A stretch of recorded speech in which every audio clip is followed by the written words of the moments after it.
Okay, this is lesson 7-1, the distributive property. If you need to know how to spell that, it's right here across the top. So how this works, yes, I know if we're using order of operations, like looking at A, we would solve what's in parentheses first. But when they say use the distributive property, it means specifically to do it in the order of distributing in that number. So again, I use that word. You still don't know what it means. But what that means is we're going to take this number that's outside the parentheses and we are going to multiply it into each individual number. We're going to distribute it in. So what that means, how I like to remember it, on remembering that this goes to everything in here and not just one number, is think of Christmas time, since that's coming up. And in a typical scenario, this may not be true for you, but that's okay. Think of this outside number is grandma, okay? And these inside numbers are the grandkids. So come Christmas time, grandma is going to buy a gift for all the grandkids. Or she won't buy any, but she doesn't just leave one grandkid out. So we're going to take that. She's going to give this person a gift and this person a gift. She doesn't leave anybody out. Grandmas are like that. They love everybody. So this 5 gets multiplied into both numbers. So we have 5 times the first number, 5 times 12. And then we have plus only because that's what's in between them. Then 5 times the second number, so 5 times 4. Then we do that because order of operations says you have to multiply before you can add. 5 times 12 is 60, 5 times 4 is 20. When we add that, we get 80. Now, I know 12 plus 4 is 16, 16 times 5 is 80, but they specifically ask you to use the distributive property. This type of stuff is always on your state test. So we have to multiply in that number. So on B, the number is at the back. That doesn't matter. It works the exact same way. It's going to go, you can do this one first, then this one. If you just want to rewrite it with the 8.2 out front, that's fine. Means the same thing. So we have, remember, grandma doesn't leave anybody out. She gives everybody a present. So we have 8.2 times 20.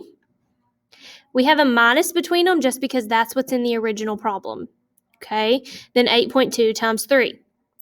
So we multiply 20 times 8.2 to get 164. We multiply 3 times 8.2 to get 24.6 because we have to multiply before we can subtract. Then we subtract them to get 139.4. This lesson is just preparing us for lessons to come. So I know this seems silly and redundant, but it's to get us prepared for the next lesson. So I want you to try 1A and 1B, pause the video to do that, and then I will go over them. On 1A, we have 6 plus 3 times 4. Remember, if you need to put the 4 out front, that's fine. But we are distributing that 4 into the parentheses, so it gets multiplied by everything. So I have 4 times 6 plus 4 times 3. I was just writing that out. This part you don't have to write. You can just do the next step. 4 times 6 is 24, plus 4 times 3 is 12, and then we add that to get 36. Okay, on B we have a fraction. If you want to change it to a decimal first, that's fine. 3/4 is 0.75. So when we distribute that in, 3/4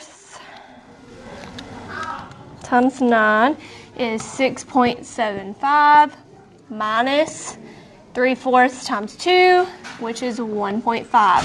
Then 6.75 minus 1.5, 5.25. Now we're going to look at example 3. So now looking at example 3, we're still doing the same thing, but now we have a variable or a letter instead of a number in here. So on this one, there's no way you could solve what's in parentheses anyways. So we have to take this outside number and we're going to distribute it in, multiply it into both numbers inside the parentheses. So we're going to have 4 times x, which we don't know what x is, so we just keep it 4x. That means 4 times x, plus 4 times 5. We know we can do that. 4 times 5 is 20, so we get 4x plus 20. We don't know what x is, so that's as far as we can go. That is our answer because it says as an equivalent algebraic expression. Means you may not get one final number. If they told us what x was, we could get a final answer, but since we don't know, this is as far as we can go. So looking at B, they put the 6 at the back. If you need to rewrite it at the front, you can. It means the same thing. 6 times y, well, that's just going to be 6y. And then 6 times 10, which is 60. So we have 6y plus 60. Okay, go ahead, pause the video, try 3A and 3B, and then I'll go over them and we'll move on to example 4. On 3A, we had 2.4 times and then a plus 5.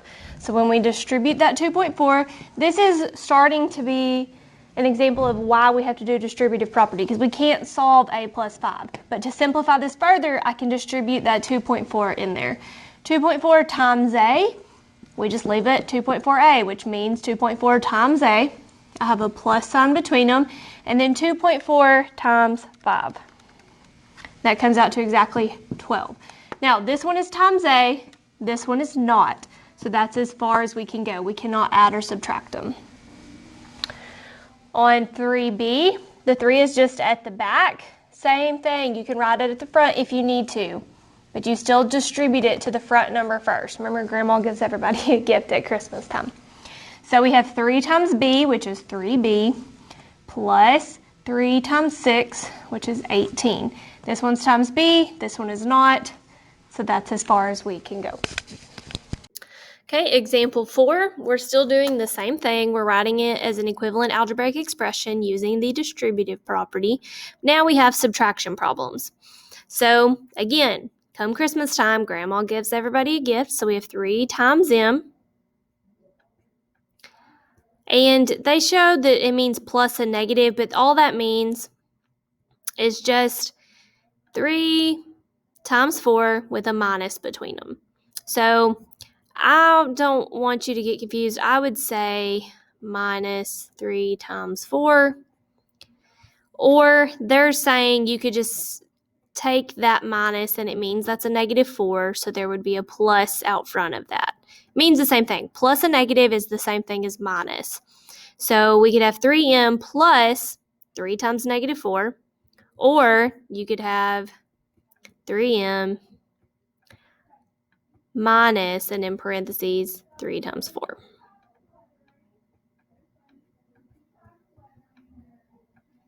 Like this, or how they have it here.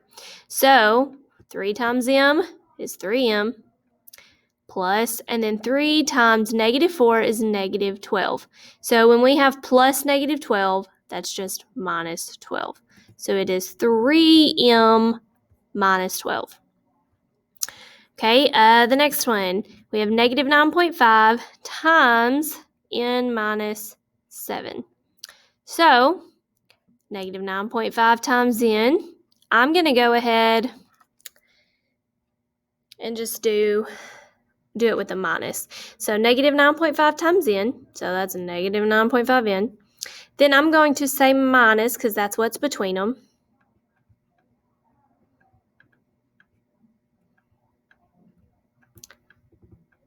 Then I'm going to say negative 9.5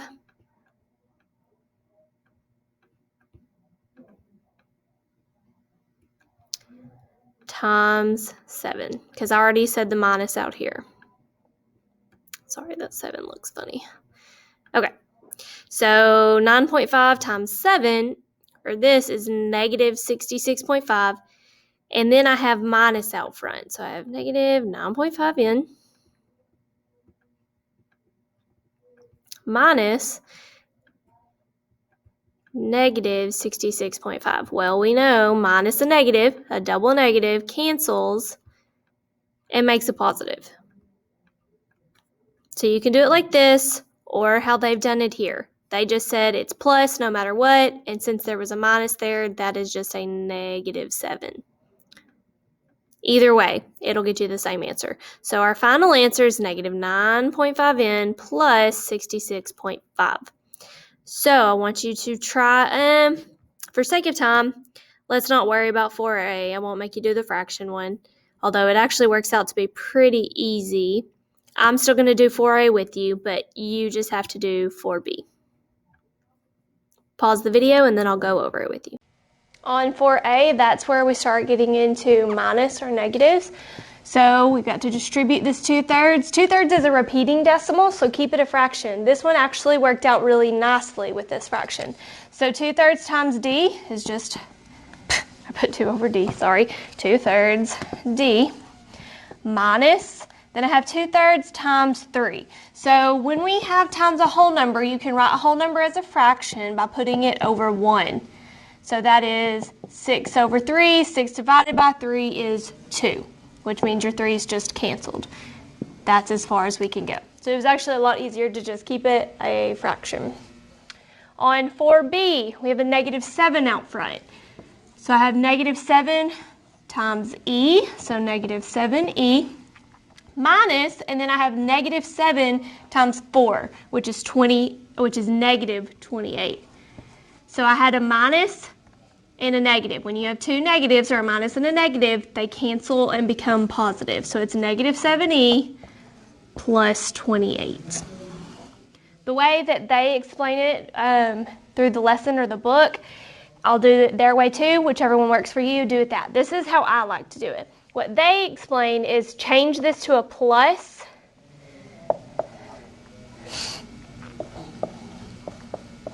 and a -4. So that way when you distribute, we still have our -7E plus, then I have a -7 times a -4, which cancels and gives us 28. That's how the book kind of explains it, to change this to plus and then keep the negative with that number. It's the same thing, just different ways to look at it.